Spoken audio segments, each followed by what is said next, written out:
Je vous invite à vous asseoir. Bonjour à tous. Comme ce chant le dit, nous arrivons des quatre coins, alors peut-être pas de l'horizon, mais peut-être des Yvelines, de l'Île-de-France. Et en tout cas, on veut vous accueillir dans la maison du Seigneur.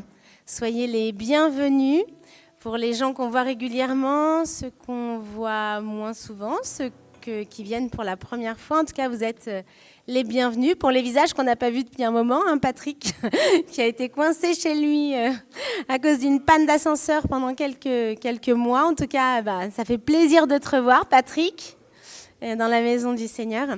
Et ceux qui nous suivent sur Facebook également, voilà, que tout le monde puisse être dans la joie, comme le disait ce chant, de pouvoir partager ce temps ensemble. Et nous allons démarrer ce culte par la prière.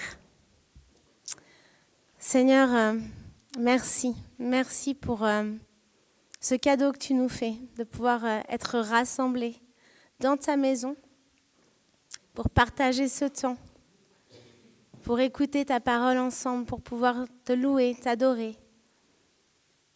Merci Seigneur parce que tu nous as précédés ici et tu veux vraiment bénir chacune des personnes présentes. Merci pour ton Esprit Saint, que ce matin il puisse couler dans nos esprits, dans nos cœurs, et que vraiment nous puissions recevoir ce que tu veux nous dire, Seigneur. Merci pour ce culte et vraiment que tu puisses en prendre la tête. Béni sois-tu. Amen. Amen. Encore une fois, bienvenue à tous. Alors, vous n'êtes pas sans savoir que cette semaine, c'était la semaine de la Saint-Valentin, n'est-ce pas ? Cette fête, que vous la fêtiez ou non, en tout cas, on en voit un petit peu les signes partout. La fameuse fête de l'amour. Il y avait une autre fête aussi, moi je ne le savais pas, cette semaine, il y avait la fête des maîtresses. Donc la maîtresse de notre fils, vendredi, a dit oui, c'est aussi la fête des institutrices. Donc voilà. Mais ça m'a marqué parce que j'ai quand même fait ce constat que ce monde, il a vraiment besoin de témoignages d'amour, quoi. On veut une fête des mamans, une fête des grands-mères, une fête de la fratrie. Chacun a sa journée. La fête de la trisomie, nous on a un petit garçon qui a une trisomie. Toutes les journées de l'année, je pense, sont presque une particularité pour quelqu'un. Pourquoi ? Parce que ce monde, il a besoin d'amour, quoi. Il a besoin de témoignages d'amour. Et quand on fait le constat de cette humanité, il a même besoin de preuves d'amour. Donc l'amour dans l'amour conjugal, pour la fête, ou l'amour en tout cas relationnel dans cette fête de la Saint-Valentin, l'amour filial. Mais parfois, je pense qu'il y a beaucoup de gens qui passent à côté de la plus grande preuve d'amour qui ait jamais existé. Cette preuve d'amour qui nous a été donnée il y a plus de 2000 ans. Et Jean 3 nous en parle très bien. Donc dans Jean 3, en fait, quand on lisait ce chapitre, ça parle de la discussion entre un pharisien qui s'appelle Nicodème et Jésus. Et c'est un dialogue très intéressant, parce que Nicodème est un notable parmi les Juifs, et lui, il se pose beaucoup de questions. Et ça m'a fait rire, parce que il se pose beaucoup de questions. Et le thème d'aujourd'hui, dont Marie-Christine va nous parler, et j'avais fait le lien que quand je l'ai lu, c'était dire Christ. Vous savez, on est dans cette... souvent, on fonctionne par thématique de prédication. Et en ce moment, le thème, c'est comment dire Christ. C'est pour ça que vous voyez toutes ces affiches, comment la Bible nous dit de dire Christ. Qui est Christ ? Voilà, les caractéristiques de Christ. Et ce matin, le thème, c'est à ceux qui sont trop intelligents. Trop intelligents. Et Nicodème faisait partie de ces gens très intelligents. Voilà, des notables qui savent énormément de choses. Pour autant, dans ce dialogue, c'est très intéressant, parce qu'il revient vraiment aux questions de base, quoi. Et il pose plein de questions à Jésus sur comment naître de nouveau. Et bien sûr, Jésus, dans ce fameux passage que moi j'ai appris par cœur à l'école de dimanche quand j'étais petite, c'était le passage obligé, Jean 3,16. Mais en même temps, je suis contente d'avoir ce genre de verset en tête et que j'ai appris par cœur finalement, parce que c'est bon de se les répéter. Et dans Jean 3,16, il nous est dit « Car Dieu a tant aimé le monde qu'il a donné son Fils unique afin que quiconque croit en lui, ne se perde point, mais qu'il ait la vie éternelle. » Et ce matin, je voulais vous faire un rappel de cet amour divin, ô combien plus fort que l'amour humain. Je ne suis pas contre la Saint-Valentin, Samuel, quand il m'offre des chocolats, je suis contente. Je ne suis pas contre les fêtes des maîtresses et les petites preuves d'amour.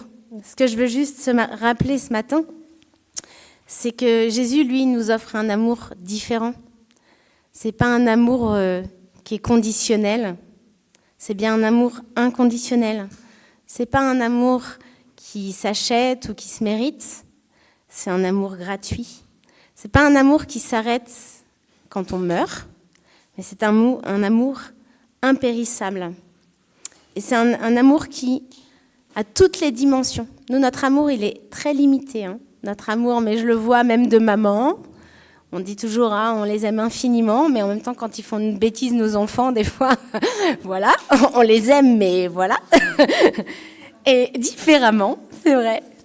Mais l'amour de Dieu, l'amour qu'il a pour nous, c'est cet amour qui a toutes ses dimensions. On parle d'un amour qui est large, parce qu'il a donné son salut pour tous. On parle d'un amour d'une grande longueur qu'on ne peut pas mesurer, parce qu'il est pour l'éternité, il ne s'arrête pas à la mort. On parle d'un amour qui est bien plus haut que ce qu'on peut juste conscientiser, parce que c'est un amour libre et gratuit. Ça, c'est quand même très rare. Et un amour profond qui vient nous chercher dans notre misère. Comme on le sait, notre nature pécheresse nous a séparés de Dieu, mais lui, il est venu nous chercher dans notre misère. Et c'était vraiment ce petit rappel ce matin. C'est qu'il y a l'amour que le monde offre. Et ça, c'est un amour qui va être périssable, qui va s'arrêter.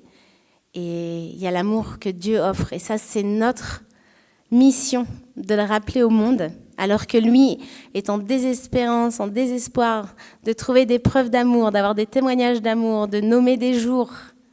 En fait, nous, chaque jour, on a cette grâce pour nous qui se renouvelle. Ce matin, on priait avec le groupe de louanges et on disait « Les bontés du Seigneur se renouvellent chaque matin ». Cet amour, il ne s'arrête pas quand on déplaît au Seigneur. Cet amour, il se renouvelle pour nous. Voilà, c'était le petit encouragement que je voulais vous apporter ce matin et que vous puissiez vivre cet amour quotidiennement, que vous puissiez vous saisir de cet amour, que vous puissiez être plongé dans cet amour. C'est vraiment ce message que je veux vous laisser ce matin. Alors, il y a toujours un temps des annonces. Il faut les mettre quelque part dans un culte. Donc, ça va être maintenant. Et comme Andrea n'est pas là, du coup, je vais vous faire part des quelques annonces de notre communauté. Donc, le culte, pour l'instant, je dis pour l'instant parce qu'il y a un projet de changement. Pour l'instant, notre culte, il est à 10h45. Et pendant les vacances, il n'y a pas de formation biblique pour les enfants. Normalement, il y a des formations bibliques, mais là, c'est interrompu pendant les vacances. Et de toute façon, ce matin, notamment, Isabelle et Arnaud sont en déplacement avec leur famille et c'est souvent eux qui prennent en charge les enfants. Donc, il n'y a pas de formation biblique. Il y a un camp des collégiens qui démarre dès demain. Donc, ils partent pour 4 jours, je crois, en bord de mer, si je ne m'abuse. Et du coup, c'est une joie d'avoir quelque chose proposé aux collégiens de notre assemblée. Ils font ça avec d'autres églises de Vous êtes le Temple. Donc ils font un projet commun et ils vont partir pour quelques jours. Si vous avez vos agendas à vos téléphones, c'est le moment de noter des dates importantes. Donc il y a l'AG du 23 mars, elle aura lieu ici. Le culte sera déplacé à 9h45. Pour qu'on puisse démarrer l'AG à 10h45 et pas terminer trop tard. Et ça sera suivi d'un repas partagé. Et puis ensuite, on a décidé cette année de faire l'Assemblée générale de l'entraide la même journée. Comme ça évite aux gens de revenir, d'être mobilisés. Donc l'après-midi, il y a l'AG de l'entraide. Je ne sais pas si on a déterminé l'heure, mais je pense que c'est vers 14h. 14h. Après le repas. Voilà. Donc, vous êtes vraiment invités à venir assister à tout cela. Le 22 février, samedi, il y a la réunion de prière des soignants à 18h au Temple. C'est Annie qui s'en charge, je ne sais pas s'il est là. Mais voilà, si vous voulez plus d'informations, vous pouvez vous adresser à Annie. Et c'est les soignants qui se réunissent pour prier ensemble pour ce corps de métier. Le dimanche 2 mars, il y a l'atelier groupe de louanges à 14h. Donc, il y a Ouella qui est ici, Sandra ne l'est pas, mais Ouella, si vous avez des informations, vous pouvez aller la voir. Et puis, il y a un événement à noter aussi dans vos agendas. Je pense que ça sera quelque chose de très beau, très artistique, pour ceux qui aiment ce genre de performance. Le vendredi 7 mars, de 19 à 20h, il y a une performance artistique, je ne sais pas comment l'appeler exactement différemment. Ça s'appelle l'Écho du silence. Et il y aura des lectures de poèmes avec le pasteur qui nous a visité la semaine dernière, Michel Bloch, qui est un poète. Et il va être accompagné d'une variation au violoncelle.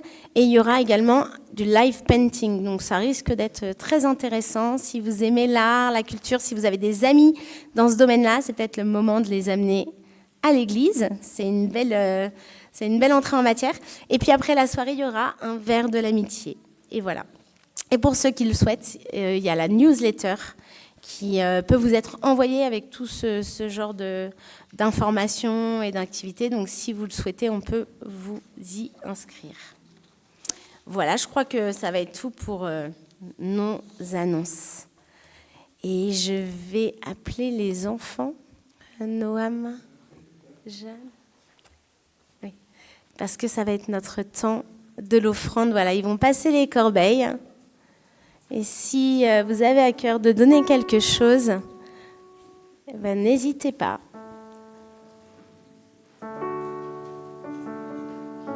Merci les enfants.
Noam, il va prier pour ses offrandes.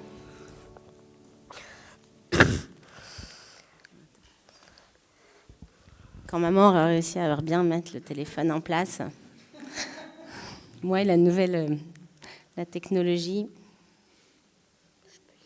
Vas-y. Seigneur notre Dieu, tout ce qui est dans les cieux et sur la terre t'appartient. Et c'est de ta main que nous avons tout reçu. Reçois l'offrande que nous te présentons pour le service du monde et de l'Église. Et tu es béni pour les siècles des siècles. Amen. Merci Noam.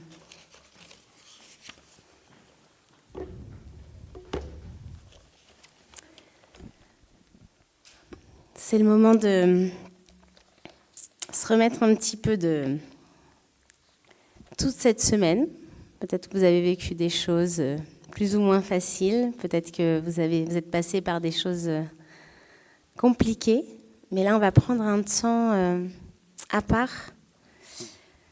C'est le temps de volonté de Dieu, de repentance. Et je pense que c'est important qu'on puisse chacun sonder son cœur, se mettre au pied de la croix et de vraiment réfléchir à ce que le Seigneur veut changer, ce que le Seigneur veut transformer, là où il veut encore sanctifier nos vies. Et je vous invite juste à vous recueillir quelques instants.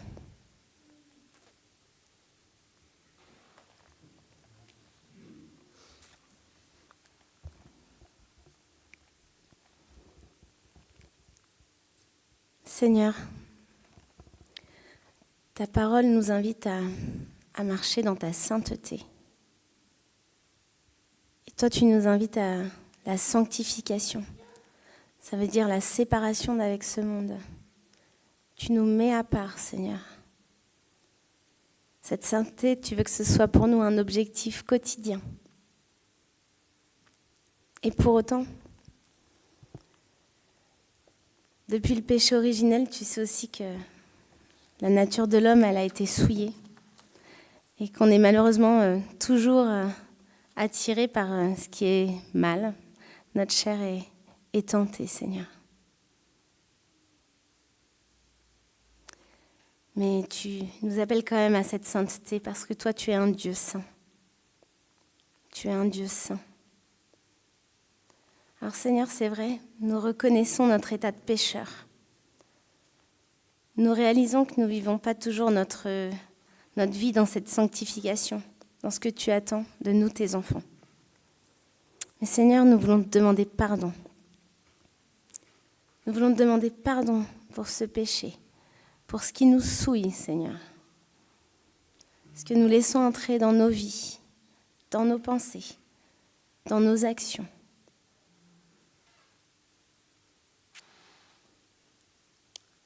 Seigneur, nous te demandons de transformer nos cœurs, d'ôter la dureté, la haine, la jalousie, l'envie de revanche, notre propre justice, notre jugement.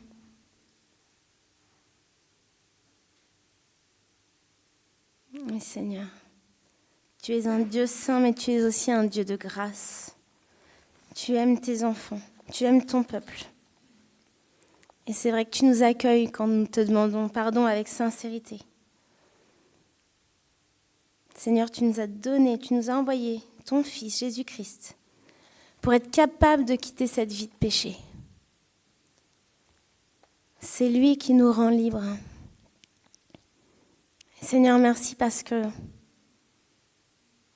nous avons en toi la rédemption par le sang de Jésus, la rémission des péchés, selon la richesse de ta grâce. Tu es un Dieu d'amour. Ce matin, on l'a entendu et je veux le redire, tu es un Dieu d'amour. Tu es saint et tu attends de nous cette sainteté. Et tu es un Dieu d'amour. Tu nous récupères quand on est au fond de notre misère. Merci Seigneur. Merci. Amen. Nous allons continuer ce temps de culte par un temps de louange et d'adoration et je vous invite à vous lever pour ce premier chant qui nous rappelle que Jésus est la lumière du monde.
C'est un beau chant, hein?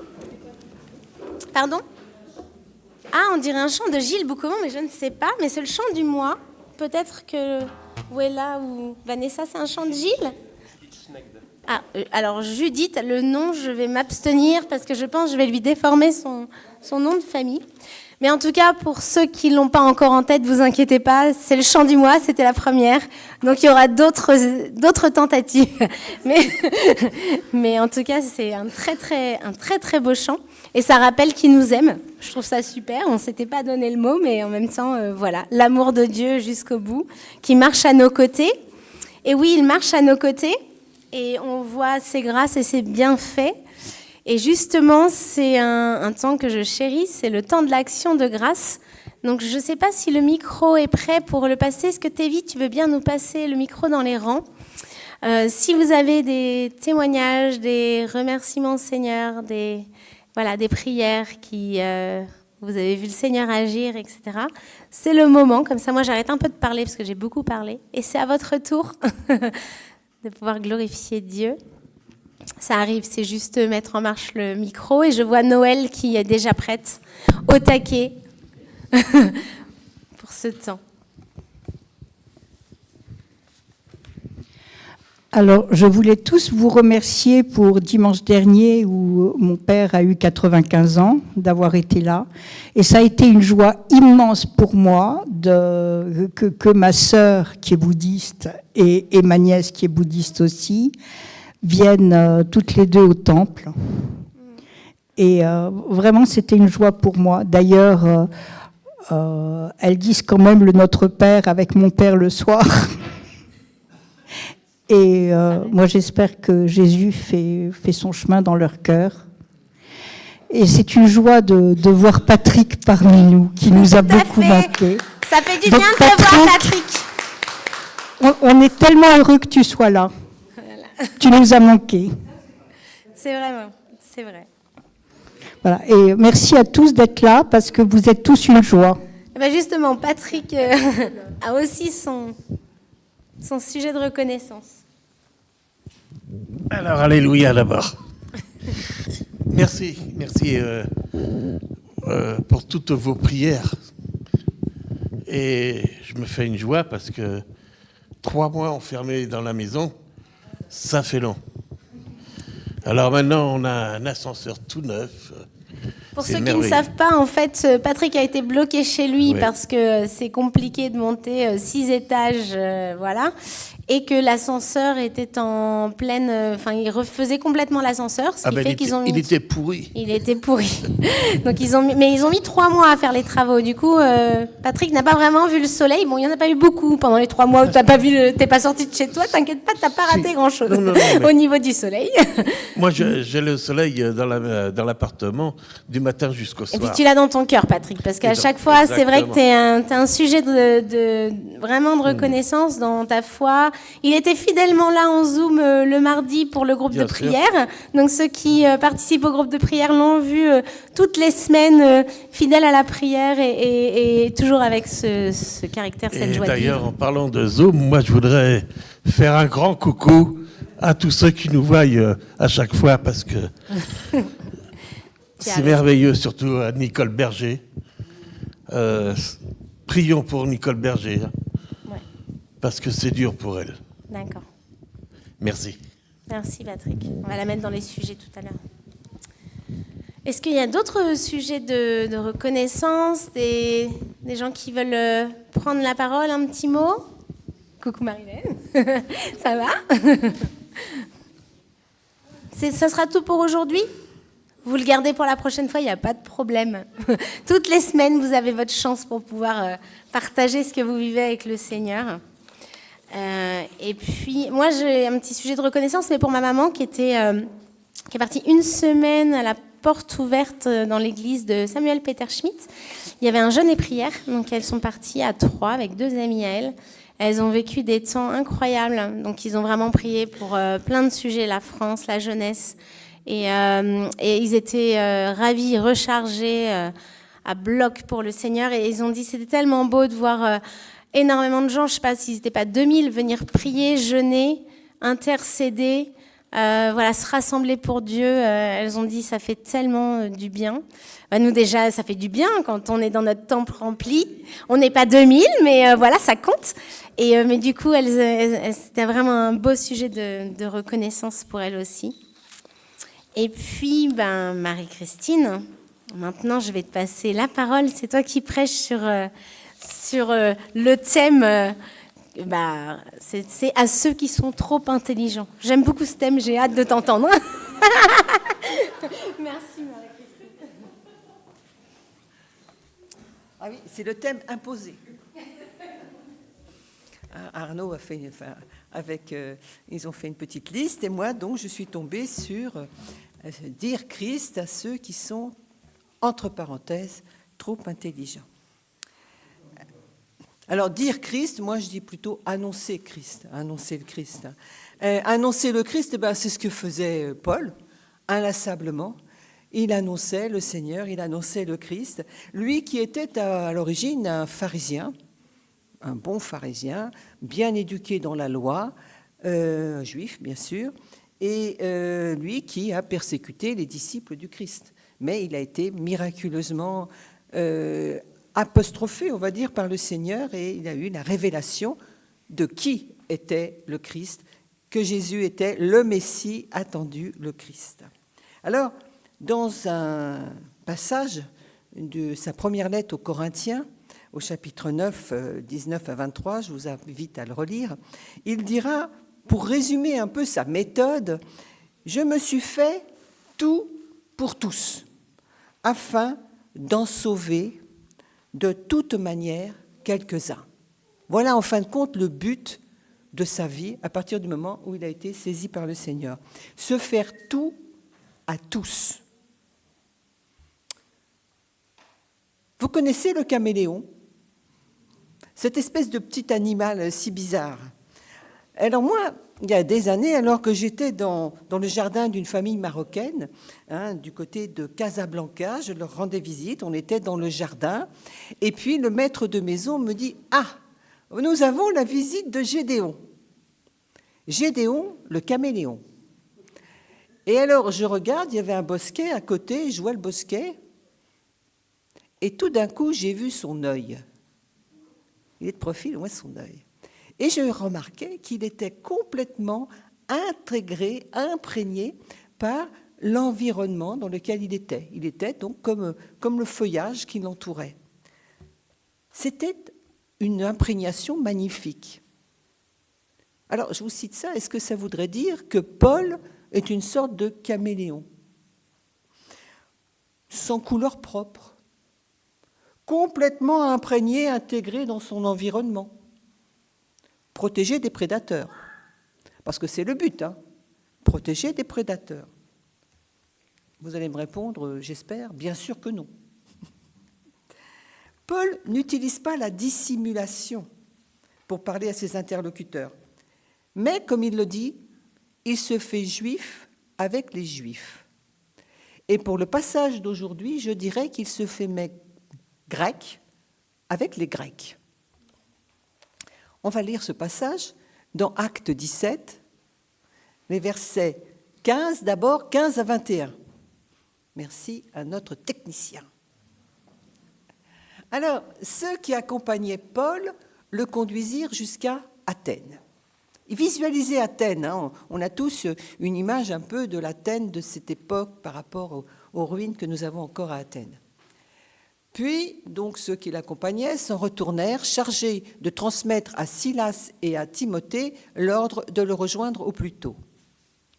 Comme Paul les attendait à Athènes, il sentait au-dedans de lui son esprit s'irriter à la vue de cette ville pleine d'idoles. Il s'entretenait donc dans la synagogue avec les Juifs et les hommes craignant Dieu, et sur la place publique chaque jour avec ceux qu'il rencontrait. Quelques philosophes, épicuriens et stoïciens se mirent à parler avec lui. Et les uns disaient « Que veut dire ce discoureur ?» D'autres, l'entendant annoncer Jésus et la résurrection, disaient qu'il semble qu'il annonce des divinités étrangères.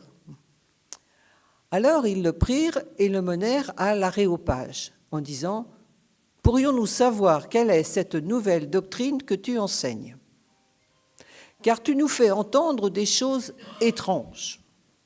Nous voudrions donc savoir ce que cela veut dire. » Or, tous les Athéniens et les étrangers demeurant à Athènes ne passaient leur temps qu'à dire et à discuter des nouvelles.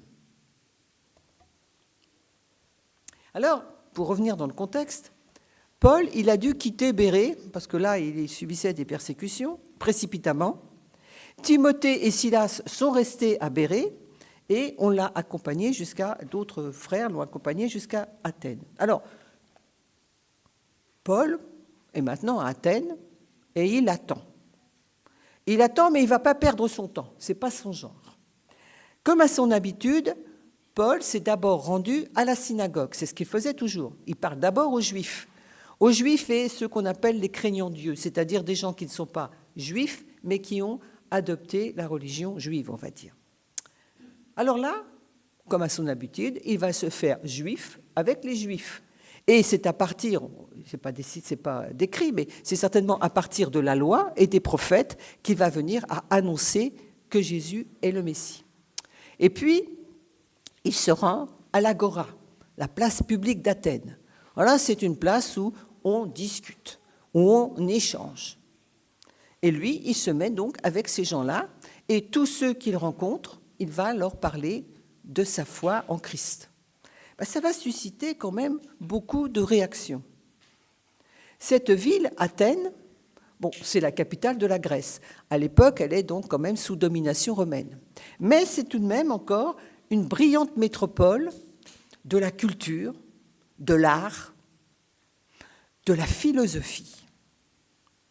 De nombreux temples et hôtels sont donc dédiés à diverses divinités. Et Paul, il n'a pas crainte de se mêler aux discoureurs de la place publique. Il prend toute occasion. En lisant ça, j'ai pensé à Laurence. Laurence, notre amie Laurence, la maman de Cathy, elle saisit toute occasion. Elle se promène dans Mantes, elle rencontre quelqu'un qui semble pas très bien en point et tout. Elle lui parle du Seigneur. Et souvent, elle a une réaction positive. Donc voilà Paul. Alors lui, il parle plutôt là à des gens, comme on dira, intelligents, des discoureurs, des philosophes, et en cela, il répond à l'ordre du Seigneur. Si vous vous souvenez, à la fin des évangiles de Matthieu, et là je prendrai Marc, au chapitre 16, verset 15, le Seigneur dit à ses disciples, « Allez par tout le monde et prêchez la bonne nouvelle, c'est-à-dire l'évangile, à toute la création. » Là, il y a du boulot. Et donc, c'est l'ordre que le Seigneur donne à tous ses disciples et à Paul. Alors, Paul parle à tous ceux qu'il rencontre. Il provoque chez eux des interrogations et puis ils sont surpris par ce qu'il dit. Et donc, les philosophes qui sont là l'interrogent. Luc, si on remarque, Luc va nous citer quels sont les philosophes qu'il rencontre. Il parle des épicuriens et des stoïciens. Pour moi, ça veut dire que Luc était lui-même quelqu'un d'intelligent et de cultivé. Parce que, je ne sais pas, vous, là, ici, épicuriens, stoïciens. Alors, les épicuriens, j'ai révisé, ce sont ceux qui préconisent une jouissance du moment présent sans idée de résurrection. C'est un petit peu comme ces gens qui disent « Oh là là, il faut profiter, on ne sait pas ce qui va venir, il faut profiter ». Et puis les stoïciens, ce sont ceux qui préconisent de se conformer à ce qui est, y compris à la mort, avec courage et fermeté. Bon, on va dire, c'est la vie, on ne peut rien y faire. Tout. Bon, on est stoïcien. Alors, ces courants de pensée, on peut dire qu'ils sont toujours vivaces. À remarquer que ces philosophies grecques continuent à influencer nos réflexions contemporaines. Elles n'ont pas été abandonnées. Alors, les Grecs, ils ne sont pas gens à rejeter de nouvelles doctrines. Ils sont curieux par nature. Et ces intellectuels imbus de philosophie, ils mettent Paul au défi. au défi de débattre avec eux.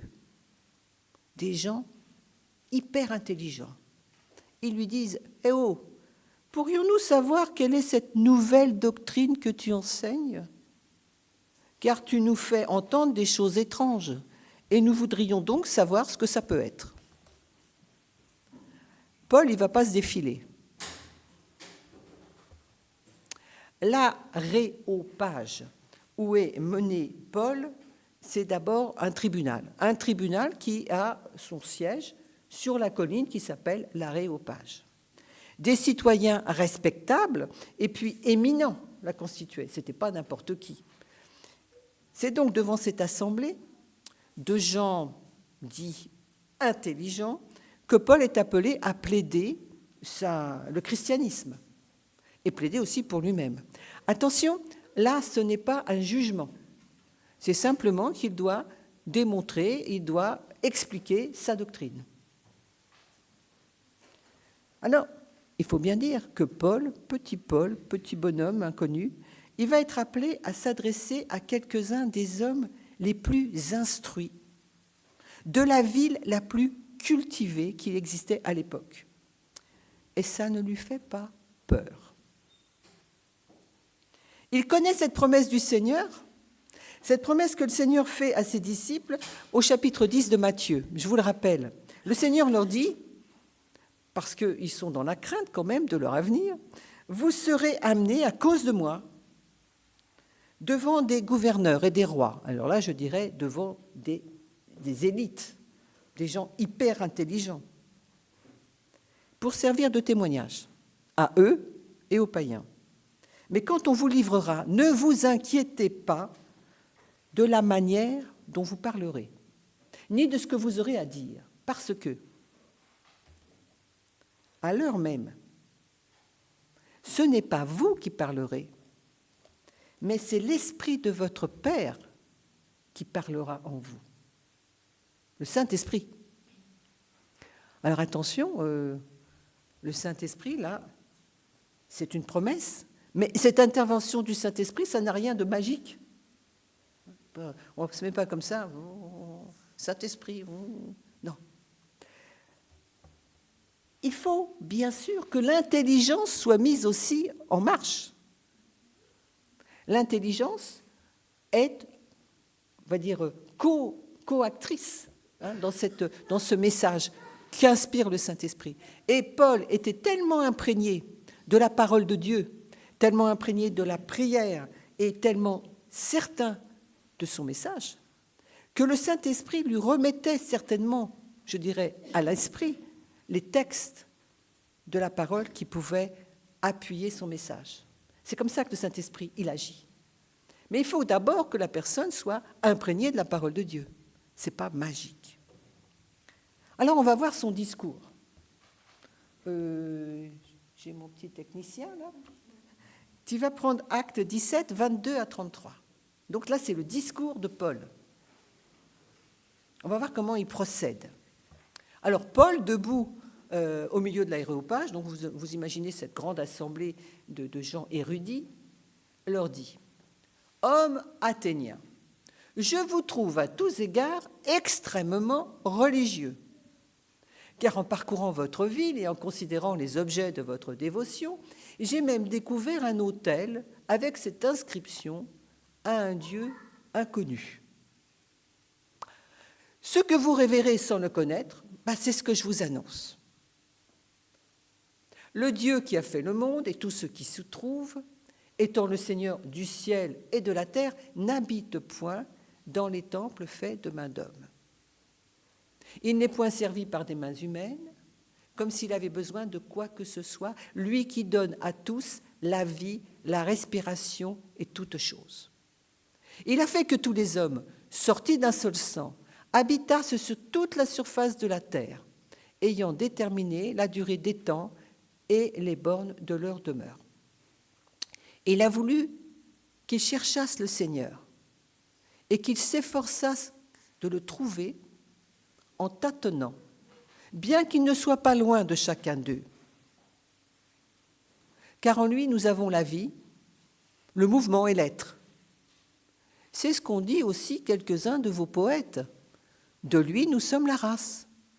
Ainsi donc, étant la race de Dieu, nous ne devons pas croire que la divinité soit semblable à de l'or, à de l'argent ou à de la pierre, sculptée par l'art et l'industrie de l'homme.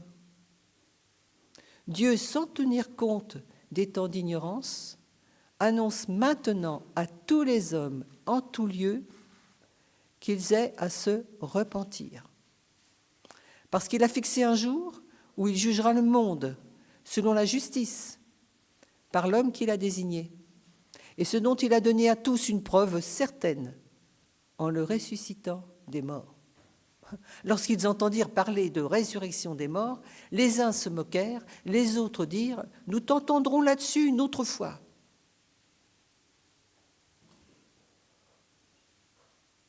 Alors je dirais que c'est vraiment un modèle de prédication.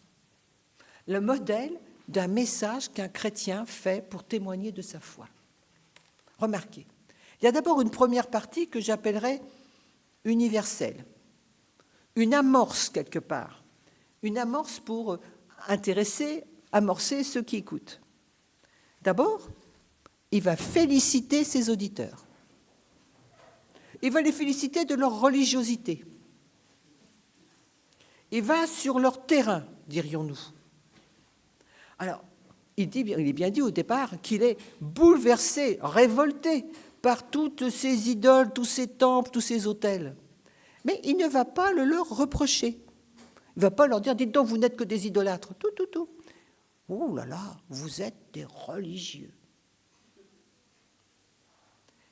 Il va utiliser sa méthode, se faire tout à tous, en mentionnant donc d'abord un autel sur lequel il est écrit « à un Dieu inconnu ». C'est vrai ça. Hein. Et il y en avait même plusieurs, paraît-il, dans Athènes. En fait, quelque sorte, c'était, bon, au fait, on vous a oublié, on a oublié votre Dieu, mais enfin, bon, on vous donne un autel là pour votre Dieu, parce qu'il y avait beaucoup d'étrangers. Donc, Paul va dire, ce Dieu qu'il révère sans le connaître, avec c'est le Créateur qui n'habite pas dans les temples faits d'hommes. Donc, dans un deuxième temps, après donc avoir amorcé quelque part, il va leur annoncer la personne de Dieu, créateur. Je dirais que là, c'est une annonce universelle. Dieu existe. Voilà ce qu'il dit. Dieu existe. Et je dirais que cette annonce, elle est d'abord indispensable. Parce qu'avant de commencer à parler de Jésus-Christ, du péché, machin truc, il faut d'abord dire que Dieu existe. C'est la base. Donc, il va commencer à parler du Créateur, commencer à parler donc de sa, on va dire, puissance, hein, il est le Dieu du ciel et de la terre, commencer à ce moment-là à dénoncer le fait qu'il y ait tant de statues en or, en pierre et tout ça. Ça continue dans certaines traditions. Hein. Et il utilise donc leur code pour les intéresser. Et dans un deuxième temps, son message va devenir plus spécifique. Parce qu'il n'est pas là pour parler de Dieu, ouais, il y a bien un Dieu. Non. Il vient pour annoncer quelque chose de particulier. Il vient pour annoncer le Christ, le salut en Christ. Cet homme que Dieu a ressuscité pour prouver qu'il était divin. Alors là, c'est le point crucial du message. Et c'est là, jusque-là, ils écoutaient. Hein, bon. Mais là, ça va provoquer de l'interrogation, mais aussi de la moquerie et du rejet. Parce que prêcher le jugement, parler d'un jugement, parler de péché, parler de risque de perdition, ça, c'est pas très bien vu. Même encore aujourd'hui.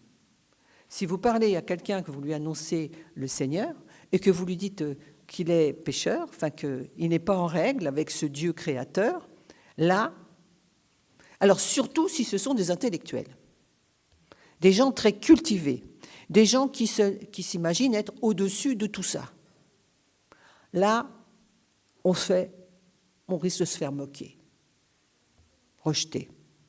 On parlera ça plus tard. Hein. Bon, écoute. Et on change souvent de sujet. Moi, je l'ai remarqué. Je parle du Seigneur.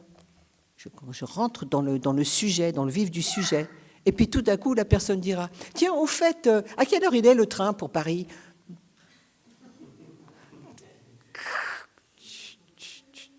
Donc, il faut d'abord aussi, je dirais, être convaincu de son message. Parce que là, des gens très cultivés, moi j'ai personne dans ma famille, très très cultivés. Et la Bible, bientôt, elle vous en redonnerait. Mais elle se dit athée. Alors, pour parler à des gens comme ça, pour pouvoir répondre, il faut soi-même être particulièrement convaincu par notre foi et notre message. Il ne faut pas que ce soit du répétition. Malheureusement, dans certains milieux, on enseigne bientôt le message à annoncer. Vous voyez, pour vous, bientôt, ce serait le petit mode d'emploi du bon petit chrétien messinaire. Non, ça doit venir du cœur, ça doit venir d'une propre conviction. Parce que si on a la conviction, le Saint-Esprit nous aide et ça peut toucher même les plus intelligents, même les plus cultivés. Et ce qui fait que, je disais que le Saint-Esprit vient à notre aide. Mais ça n'empêche pas de se cultiver. On ne sait pas vers qui le Seigneur nous envoie. Dans certains milieux que j'ai connus, on vous dit, tu lis la Bible et la Bible. Tu lis à la limite quelques théologiens, mais la Bible. Il y a même des milieux où on interdit de regarder la télévision. Mais pour pouvoir être un bon témoin dans certains milieux, il faut quand même avoir un petit vernis de culture.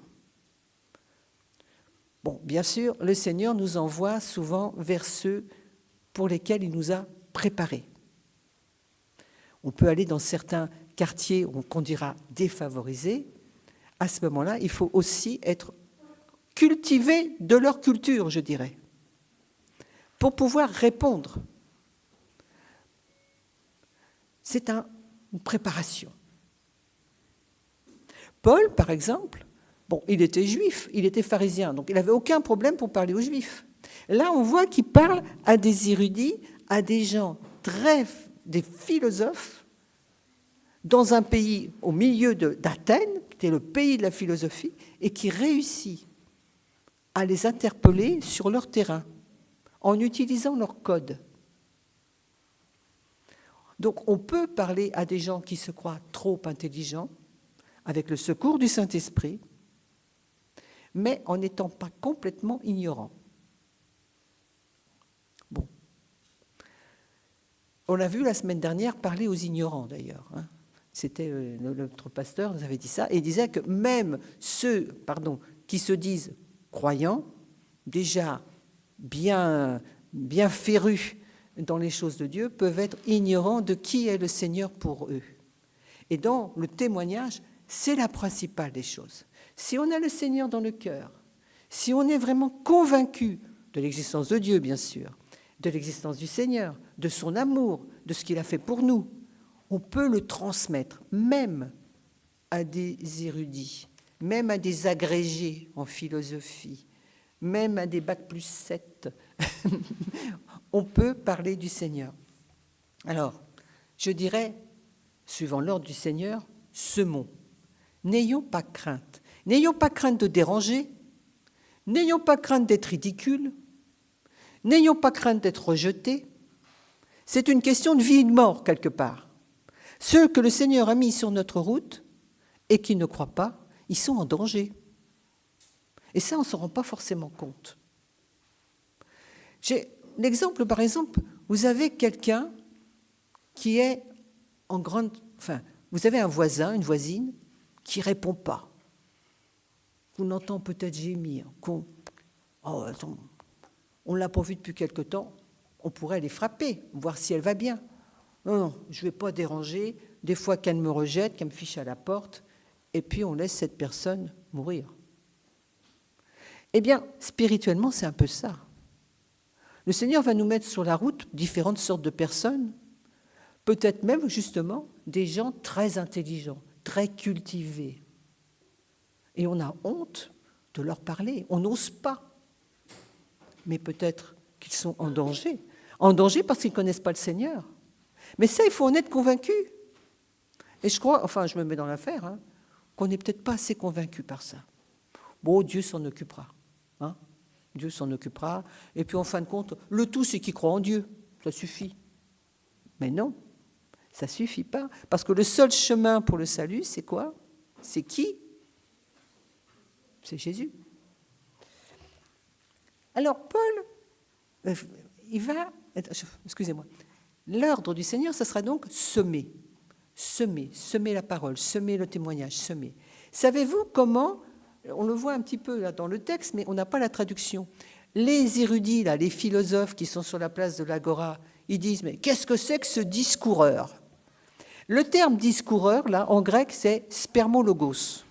Ça veut dire, si on traduit en français, ramasseur de graines, semeur de graines. C'était un petit peu ceux qui picoraient un petit peu à droite, à gauche, des ragots ou des histoires, et puis les retransmettaient à droite, à gauche.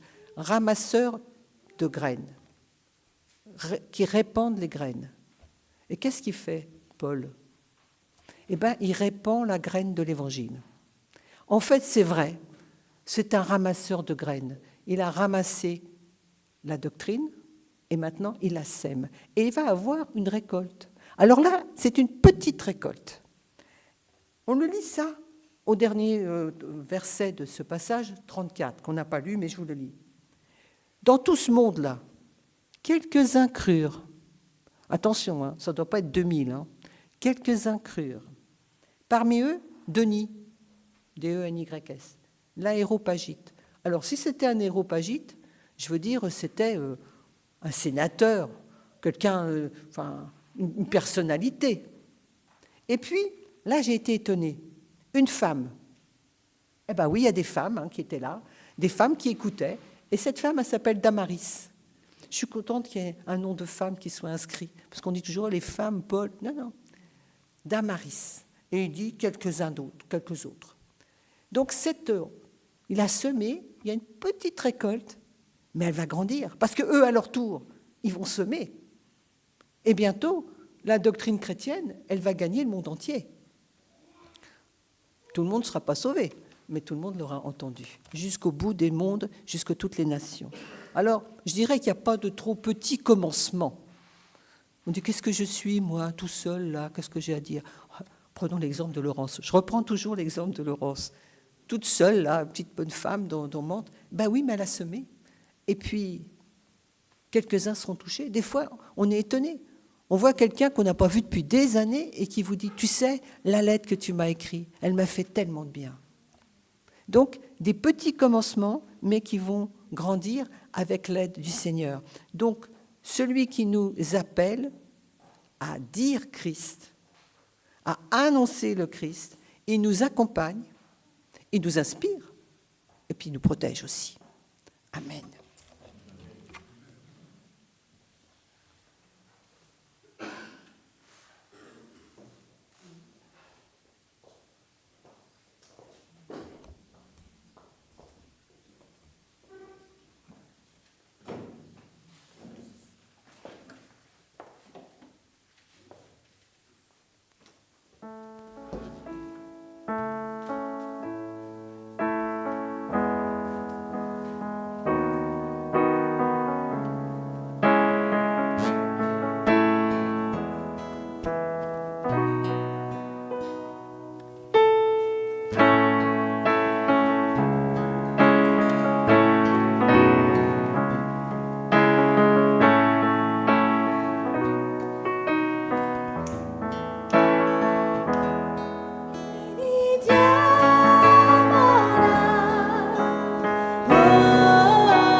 Je vous invite à vous asseoir. Merci Marie-Christine. En ce moment, à la maison, on a un livre qui s'appelle « Les voyages des petits pèlerins ». Alors, vous connaissez peut-être la version adulte, « Le voyage du pèlerin ». Et puis, ils ont fait des livres pour enfants sur le voyage des petits pèlerins. Et je lis ça à mon fils Noam, est assez féru de cette histoire. Et un moment, petit chrétien, alors là, c'est un petit lapin, il doit revêtir l'armure du chrétien. Et vous connaissez certainement les différents attributs de l'armure. Bien sûr, il y a l'épée de l'esprit, le bouclier de la foi. Mais ça à quoi ça me faisait penser, Marie-Christine, quand tu parlais, c'est que parfois on ne s'équipe pas de tout. Et les chaussures du zèle pour annoncer l'évangile, elles sont peut-être un peu plus compliquées à mettre parfois que le casque du salut. Parce que le zèle, ça veut dire qu'on y court à aller annoncer l'évangile. Et je nous invite à vraiment s'équiper de ce que Dieu nous a donné, c'est-à-dire cette armure que le chrétien doit avoir, et de chausser justement les chaussures du zèle pour avoir cette envie, ce courage, parce que des fois ça nous demande exactement de braver les jugements, comme tu disais, de ne pas avoir peur d'être ridicule, ou de savoir que ça peut aussi créer du mécontentement. Mais quand il y a le zèle, on a envie d'y aller. C'est un peu le zèle, c'est un peu cette passion. On peut être zélé pour des choses dans la vie. Et voilà, je me disais, le petit chrétien, il a eu besoin de cet équipement pour aller jusqu'au bout du voyage. Et nous aussi, on a besoin de cet équipement.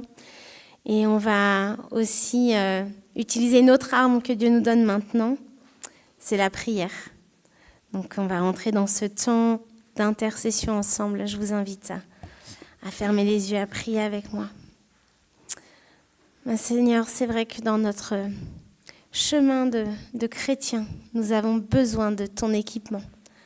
Nous avons besoin d'être armés, Seigneur, face aux difficultés, face à la vie, face à ce monde. Et Seigneur, nous voulons prendre cette armure complète, rien oublier, et chausser aussi ces sandales, Seigneur, ces chaussures du zèle, pour annoncer ta parole à ce monde qui se perd, pour annoncer cette parole à ceux qui sont peut-être considérés ou qui se considèrent comme trop intelligents pour toi, mais aussi à ceux qui sont simples, qui sont éloignés de toi, ceux qui ont été déçus, ceux qui ont pris un autre chemin. Noël parlait de sa sœur. Seigneur, nous te remettons toutes ces personnes, Seigneur, auxquelles nous pensons, qui ont tellement besoin d'entendre parler de toi, qui ont tellement besoin de se laisser convaincre par toi, par ton Esprit Saint. Et Seigneur, vraiment, nous voulons t'implorer pour ces gens que nous connaissons, ces proches, ces amis, ces gens que nous aimons et qui sont pour l'instant sur le mauvais chemin, comme dans le voyage du petit pèlerin, le chemin de la perdition, le chemin de la méconnaissance. Et Seigneur, qu'ils puissent trouver ton chemin, ce chemin qui mène à la vie, ce chemin de vérité. Seigneur, vraiment nous te remettons les frères et les sœurs aussi de notre paroisse qui passent peut-être par des moments de doute, de trouble, qui se sentent un peu abandonnés par toi. Et Seigneur, nous te les remettons, fortifie-les dans leur foi, encourage-les. Viens les chercher là où ils se trouvent, Seigneur, qui ressentent cet amour dont on parlait tout à l'heure, profond, haut, large, long. Vraiment, Seigneur, touche-les. Saint-Esprit, fais ton œuvre dans les cœurs. Seigneur, nous te remettons Nicole. Patrick nous en parlait tout à l'heure. Je ne sais pas tout ce qu'elle traverse, Seigneur, mais je te la remets. Je te la confie. Encourage-la. Abrite-la sous tes ailes. Fais-lui du bien, qu'elle sente ta présence dans ce qu'elle traverse, qu'elle sente que tu n'es pas loin. C'est vrai, Seigneur, tu ne nous as pas dit qu'on traverserait aucune difficulté. Le voyage du petit chrétien, il est dur. Le voyage du petit pèlerin, il n'est pas facile. Mais Seigneur, à côté de ça, jamais tu ne l'abandonnes. Seigneur, on te bénit pour ce camp d'ados qui va avoir lieu. On te remercie pour notre jeunesse, Seigneur. On te prie que ce camp puisse avoir un impact spirituel dans leur vie, qu'ils puissent faire une vraie rencontre avec toi. C'est vrai, pour l'instant, ils bénéficient de la foi de leurs parents, mais qu'ils puissent te rencontrer personnellement. Elle disait, Marie-Christine, on est des témoins quand on a vraiment vécu quelque chose avec toi, quand on vit quelque chose avec toi. Seigneur, moi, je te remets notre jeunesse, la jeunesse de cette église, les enfants. Je te remets aussi la jeunesse de notre pays. Alors, tu vois le désespoir. Aujourd'hui, ils disent que même les jeunes de 10-11 ans ont des pensées suicidaires, 8-9 ans. Plus ça va, plus l'ennemi se délecte de faire du mal à nos enfants, d'inscrire la mort en eux, Seigneur. Et toi, tu es le chemin de la vie. Alors, Seigneur, bénis. Vraiment, viens chercher, cueillir cette génération. Touche leur cœur, convainc-les, qu'ils te rencontrent, Seigneur, qu'ils fassent ce chemin avec toi, qu'ils désirent te suivre, qu'ils revêtent ces armes, qu'ils te donnent leur cœur, leur vie. Seigneur, je crois que tu aimes tellement la jeunesse, mais pas que, tu aimes chaque génération. Merci Seigneur de nous utiliser chacun ici, pour porter du fruit, pour être ta lumière dans ce monde de ténèbres. Que tu puisses mettre en nous la vie, ta vie, et qu'on puisse l'apporter à d'autres, Seigneur. Aide-nous à tenir ferme quand c'est pas simple. Fortifie-nous dans notre foi.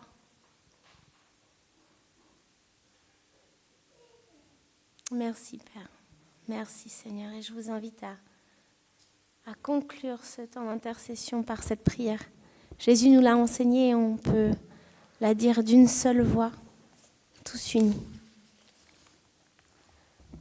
Notre Père qui es aux cieux, que ton nom soit sanctifié, que ton règne vienne, que ta volonté soit faite sur la terre comme au ciel.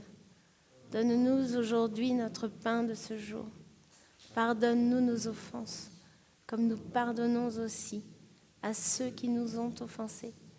Et ne nous laisse pas entrer en tentation, mais délivre-nous du mal, car c'est à toi qu'appartiennent le règne, la puissance et la gloire pour les siècles des siècles. Amen. Ça va bientôt être la fin de ce culte, mais je ne vais pas vous laisser repartir sans une parole de bénédiction pour votre semaine ou peut-être pour vos départs en vacances. Alors, c'est un passage qui se situe dans le 2 Corinthiens 13, verset 13. « Que la grâce du Seigneur Jésus-Christ, l'amour de Dieu, ce matin c'était l'amour de Dieu, et la communion du Saint-Esprit soient avec vous tous. Amen. » Et nous prenons ce chant qui nous rappelle qu'il n'y a personne comme Jésus. Je vous invite à vous lever pour ceux qui peuvent. Personne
dimanche à tous.